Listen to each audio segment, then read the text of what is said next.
The sun was shining on the sea, shining with all his might. He did his very best to make the billows smooth and bright. And this was odd, because it was the middle of the night. The moon was shining sulkily, because she thought the sun had got no business to be there after the day was done.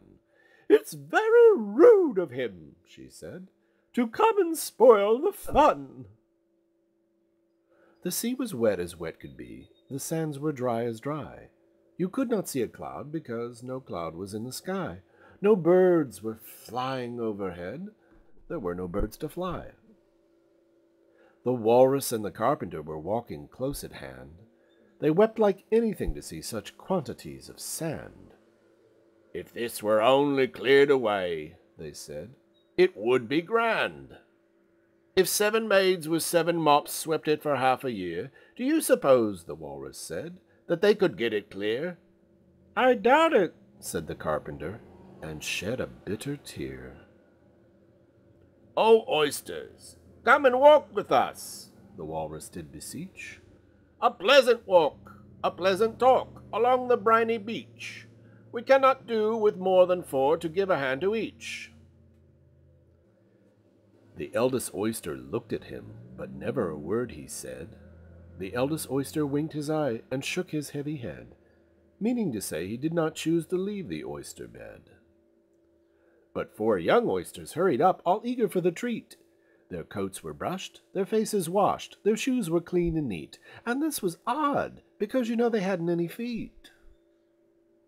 4 other oysters followed them, and yet another 4, and thick and fast they came at last, and more and more and more, all hopping through the frothy waves and scrambling to the shore.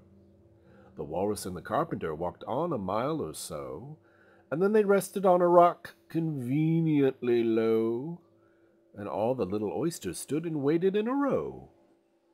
"The time has come," the Walrus said, "to talk of many things, of shoes and ships and sealing wax, of cabbages and kings, and why the sea is boiling hot, and whether pigs have wings." "But wait a minute," the oysters cried, "before we have our chat, for some of us are out of breath and all of us are fat." "No hurry," said the Carpenter. They thanked him much for that. "A loaf of bread," the Walrus said, "is what we chiefly need. Pepper and vinegar besides are very good indeed. Now if you're ready, oysters dear, we can begin to feed." "But not on us," the oysters cried, turning a little blue. "After such kindness, that would be a dismal thing to do." "The night is fine," the Walrus said. "Do you admire the view? It was so very kind of you to come, and you are very nice."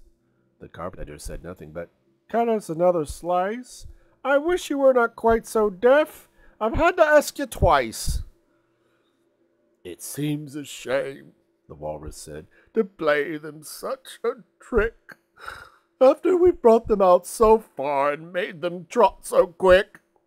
The Carpenter said nothing but, "The butter's spread too thick."